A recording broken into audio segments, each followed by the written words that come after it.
The hopes this Monday night that Russia's war on Ukraine is in its final chapter. We should not want to have a fourth anniversary. This has all become very normalized. The Western leaders vowing to stand behind Ukraine. Canada will be there. And the deals the U.S. president wants to strike with Russia.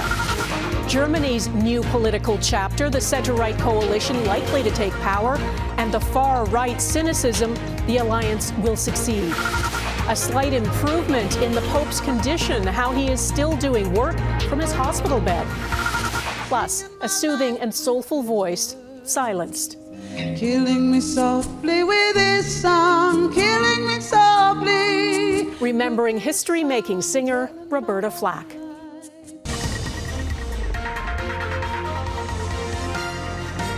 Global National with Donna Friesen. Good evening and thanks for joining us. The leaders of Europe, along with Canada's Prime Minister, want to make it clear where they stand. They went to Kyiv today, a city still under attack by Russia, to support Ukraine's president.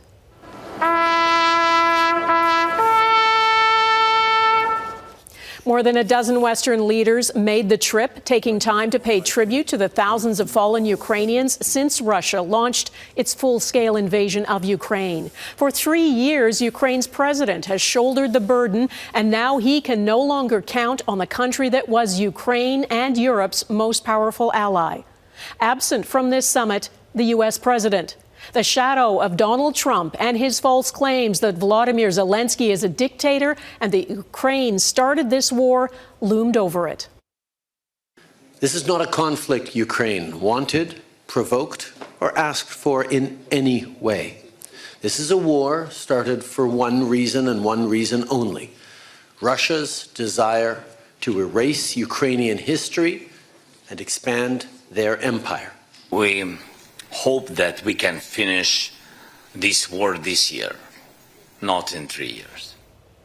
President Trump was in Washington meeting the French President Emmanuel Macron, claiming Ukraine is about to sign a deal giving the U.S. access to its critical minerals and talking about doing some major economic deals with Russia. We'll get to all that in just a moment, but we start with Vincent McAviney on the high-stakes summit in Ukraine. At dawn on the third anniversary of Russia's full-scale invasion, world leaders alighted the train at Kyiv station in a show of broad support for Ukraine. Ukrainian President Volodymyr Zelensky received the delegation in the heart of a country Putin once thought he would capture in just days. Nearly 1,100 days later, Ukraine stands defiant, but the pressure is mounting. Putin is trying harder than ever to win the war on the ground. His goal remains Ukraine's capitulation, and we know what could happen next, because it has already happened before. It is not only the destiny of Ukraine that is at stake, it is Europe's destiny that is at stake. Zelensky addressed G7 leaders, with US President Donald Trump and French President Emmanuel Macron joining remotely from the Oval Office. We need to meet as soon as possible to define the terms of peace and security guarantees. All our families are very worried. Will there be support from America? Will America be the leader of the free world? With Canada among NATO partners under growing pressure to boost defence spending and assemble a potential peacekeeping force with the United States, Prime Minister Justin Trudeau vowed support. We must do everything in our power to enable Ukraine to secure a just and lasting peace, a peace that cannot be achieved without Ukrainians at the table. Canada promising $5 billion in aid to Ukraine, using funds from seized Russian assets, along with 25 additional light armoured vehicles. We know we're going to have to continue to do more and more in an uncertain world, and Canada will be there. As to how we will be there, we will work with our neighbours on it, but everything is on the table because we need to make sure that might no longer makes right in this world. Ursula von der Leyen said today Ukraine is on track for EU membership by 2030, a glimmer of hope. But the Trump administration is still seemingly ruling out admission to NATO. Ukraine is resolute it needs both, but for the moment it just needs to get to the negotiating table. Donna? Vincent McAviney in London, thanks. At the White House, Trump said he has asked Vladimir Putin, who he declined to call a dictator, whether he would accept Western peacekeepers in Ukraine. Putin said yes. And the French president is hailing Trump's re-engagement with Russia as a turning point in the war. Jackson Prosco on what came out of that Oval Office meeting. With transatlantic relations strained, French President Emmanuel Macron came to Washington, hoping to moderate the American president's stunning position on Ukraine. I think the US and France always stand on the same side, the right side, I would say, of history. Under President Donald Trump, America's reliability is less certain than ever. As he seeks to end the war, Trump has pushed Russia's position, calling Volodymyr Zelensky a dictator and blaming Ukraine for the invasion. Now he's trying to play peacemaker, with no sign he'll demand concessions from Vladimir Putin. Once an agreement is signed, Russia is going to get back to its business, and Ukraine and Europe are going to get back to their business. Business is always top of mind for Trump. He's seeking a deal for access to Ukraine's rare earth minerals in exchange for security guarantees. Being strong and having deterrence capacities is the only way to be sure it will be respected. At one point, Macron had to correct Trump's false claims used to justify his plan. Just so you understand, Europe is loaning the money to Ukraine. They get their money back. No, in fact, to be frank, we paid 60% of the total. Trump said he would not be opposed to European peacekeepers in Ukraine, even as the U.S. continues to minimize Russia's role. The attempt to add this language detracts from what we are trying to achieve. At the United Nations, a stunning moment as the U.S. joined dictatorships like Russia, Belarus, and North Korea, voting against a resolution condemning Russia's invasion and committing to protecting Ukraine's territorial sovereignty. The UN must stop the killing.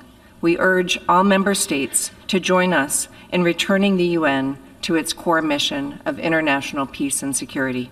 Trump says Zelensky could be in Washington in the next few days to sign the agreement for mineral rights and security guarantees. He also says he's eyeing a separate deal with Russia over economic cooperation and could travel to Moscow later in the spring. Dawn? Okay, Jackson in Washington, thank you. A little later, hundreds of thousands of Ukrainians fled the war to come to Canada. We will hear some of their hopes for the future.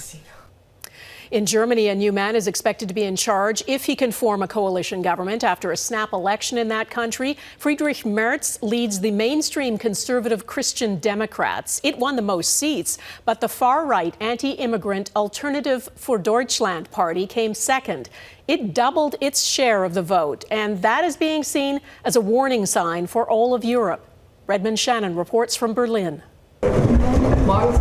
With about 20% of the vote, Alice Weidel's Alternative for Germany, or AfD party, is savouring the best result for the far right in Germany since the end of the Second World War. We are the People's Party, and we are on the rise, she says. But the man likely to be the next Chancellor, Conservative Christian Democrat leader Friedrich Merz, says he will not look to the anti-immigration AfD to form a coalition, maintaining Germany's post-war firewall to exclude the far right from any government. He does not respect the democratic will of the people. He knows what the people want, and he is not willing to deliver. Beatrix von Storch is a prominent AfD lawmaker whose grandfather served as Hitler's finance minister. She expects Merz's likely coalition with the centre-left Social Democratic Party to be short-lived. How long do you think the firewall will last in Germany? It is already about to fall. We have seen that also on the regional level. Friedrich Merz says he needs to form a government as soon as possible to get working on pressing issues both domestically and internationally. Merz said that since Donald Trump's election, Europe can no longer rely on the US to support its defence, and it needs to make changes quickly. For a kind of instinctive transatlanticist that Merz is, I think these statements that he made immediately after being elected on the importance of Germany basically becoming independent from the United States are really quite something. Alongside his desire to take the lead on European security, many Germans are expecting Merz to follow through on his promise to tackle undocumented migration. But these decisions cost money, and Germany is stuck in a 2-year recession. Donna? Redmond Shannon in Berlin. Thanks, Redmond. The Vatican says the Pope's condition has improved slightly, but the 88-year-old remains critically ill. Pope Francis was well enough to do some work from his hospital bed today. Jeff Semple is in Rome for us tonight. The Pope had asked the Church to pray for him, and pray they did. Many of the 1.4 billion Catholics in every corner of the globe, even war-torn Congo, and in Rome, where parishioners gathered for a papal prayer service at this church that carries a special Canadian connection. Priest Angelo Del Paracco said as soon as you enter the church, you see symbols of Canada, from Canadian maple leafs to old-growth forests, even raccoons. This church, located in a historically French-speaking Roman neighborhood, is called Our Lady of the Blessed Sacrament and the Canadian Martyrs, built in the early 1950s to thank Canada for its peacemaking role after the Second World War. Solemnly consecrated by the Bishop of Montreal and blessed by Pope Pius XII himself. Now they're praying for his papal successor. We are really feeling so sad. For many here, the People's Pope, as he's known, represents much more than the Church's holy figurehead. He loves everyone. His love is open to the poor, the needy, and the deprived. No difference. The Vatican provided an update tonight and said while the Pope remains in critical condition, he is actually showing signs of slight improvement. He even resumed work this afternoon and placed a call this evening to the parish priest in Gaza to express his support. Before he was admitted to hospital, the Pope had phoned this church in Gaza City at the same time every day for months. The Pope did something that no head of state in the world has done for Gaza, this Palestinian says. He asked about Gaza every day. Phenomenal. His work ethic is phenomenal. And I mean, at 88 years old and he's still fighting on, you know, it's really, truly remarkable. This American Catholic, like many pilgrims, planned his trip to Rome for the Jubilee year, which had seen the Pope add even more public events to his already packed schedule. He's an incredible man. We just hope he's going to be around for a lot longer. But many Catholics, even some church leaders, are now talking openly about the possibility that he may not. I think that he probably won't survive till the end of 2025. But for now, at least, Pope Francis is fighting for his life while still fighting for his people. Jeff Semple, Global News, Rome. In Halifax, a 19-year-old woman has been charged with attempted murder after a 6-year-old boy was stabbed Sunday afternoon. Investigators say the child was with his parents when he was stabbed with a knife near a bus stop in downtown Halifax. He was rushed to hospital with life-threatening injuries. The fact that there was a child involved, I mean, that's something that you don't hear very, very often, and it's something that certainly hits the hearts of many people in the city. Police arrested the 19-year-old suspect at the scene. They do not believe she knew the victim, but say the suspect was known to police. The first face-off coming up. The 4 Liberal leadership candidates get ready to spar in a debate. Plus, grinding to a halt, the cuts coming to one of the world's most popular coffee chains.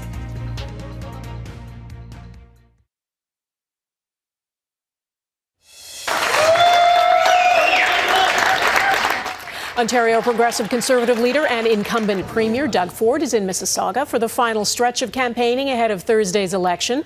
Ford's party released its platform today. There are $40 billion worth of promises, including $5 billion in financial support for major industries and workers that could be affected by looming U.S. tariffs. Recent polling by Ipsos for Global News shows Ford on track to win a third majority. The poll shows the Conservative Party far ahead of its rivals. In case there was any doubt, the U.S. president said again today he will go ahead with tariffs on most imports from Canada next week. They were postponed earlier this month after the federal government agreed to put more resources on the U.S.-Canada border. It hasn't appeared to matter. Today, Trump said the tariffs are going forward on time, on schedule. Foreign Affairs Minister Melanie Joly says Canada remains ready to retaliate.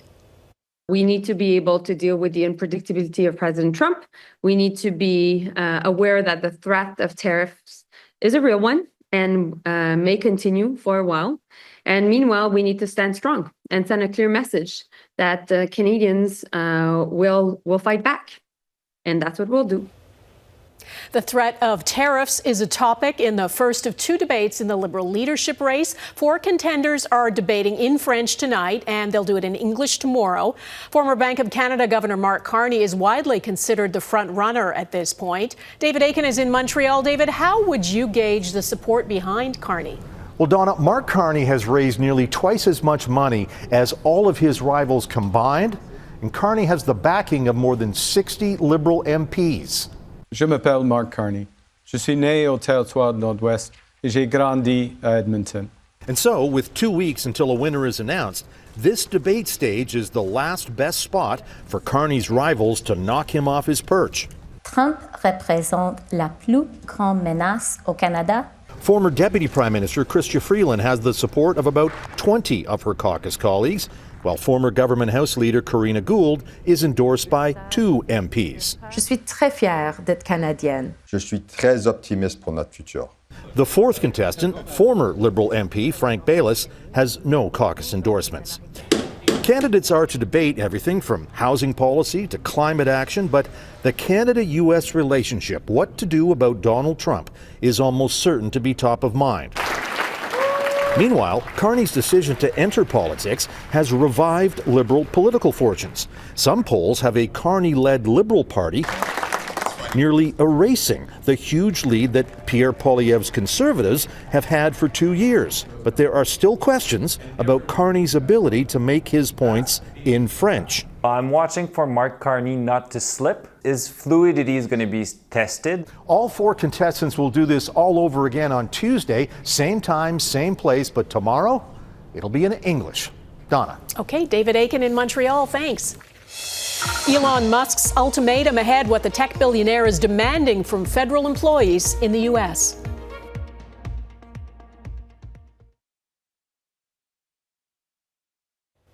Federal workers in the U.S. have launched a lawsuit against Elon Musk after he demanded they submit a list of their accomplishments over the last week or face a forced resignation. The updated lawsuit was filed in federal court today. It's trying to block mass layoffs pursued by Musk and the U.S. president. An email on the weekend said employees needed to detail 5 things they did last week by the end of today. The lawsuit calls the threat of mass firings one of the most massive employment frauds in the history of the U.S. Starbucks plans to lay off 1,100 corporate employees around the world this week. Several hundred open positions will also be slashed. Baristas in the stores won't be affected. The CEO of Starbucks says the company needs to simplify its structure and its menu. Starbucks is making these changes after a sustained fall in sales since last year. Roberta Flack, whose soulful voice made her one of the top recording artists of the 1970s, has died. First time ever I saw your face. That beautiful song made Flack an overnight star when Clint Eastwood used it in his 1971 film Play Misty for Me. It also earned her a Grammy for Record of the Year. Flack's representatives say she died peacefully today, surrounded by family. She was 88 years old. In 2022, she announced she had ALS and could no longer sing. Her music, though, is timeless. The song Killing Me Softly with His Song had a resurgence in the 90s when it was covered by the Fugees. Flack won Record of the Year for that one, too. I heard he sang a good song. I heard he had a style. And so I can't.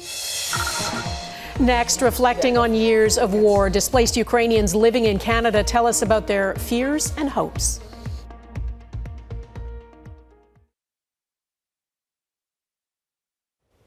The lives of millions of Ukrainians were uprooted and fractured because of the aggressive attack by Russia. Many families packed what they could and fled, and almost 300,000 made it to Canada. But it's not easy to find joy living in peace here when they know what's happening back home. Heather Urix West reports. We don't expect it to end soon. Because it's Russia. 18-year-old Elvi Kataki has now known war in her home country for half her life. I was 9 in Crimea. I just remember my mother trying to very slowly educate me because I was the oldest. on this topic because we had to move. Russia's annexation of Crimea in 2014 forced the Kyiv family from their home on the coast. 8 years later, their home would be threatened again. It was very surreal because it was for the second time. Yeah. And it's like you can't really escape it anymore. I lost my really close friend in this war. For musician Anastasia Liosherstova, the last 3 years have been a jumble of fear, hope, and loss. 2 weeks before Russia launched its full-scale invasion, she, her husband, and baby boy fled Kyiv for Lviv and then Poland before coming to Calgary. Every day, she says, she prays for the fighting to end. I would love to come back and play and serve and try to rebuild everything, and just to see my family, hug my brothers. It will be amazing. We should not want to have a fourth anniversary. The level of violence that Russia's perpetrated on Ukraine has become background noise. But for those this war has displaced, left to worry about friends and family back home, the nearly 1,100 days have been agonizing and long. Heather Yurex, West Global News, Calgary. Canada is among many Western countries marking the third anniversary of Russia's full-scale invasion of Ukraine.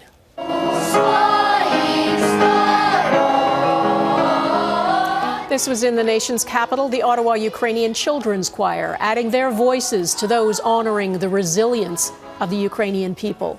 Canada has opened its arms to many seeking to escape the war. We leave you tonight with images of some of the Ukrainians as they arrived in this country. I'm Donna Friesen. Thanks for watching.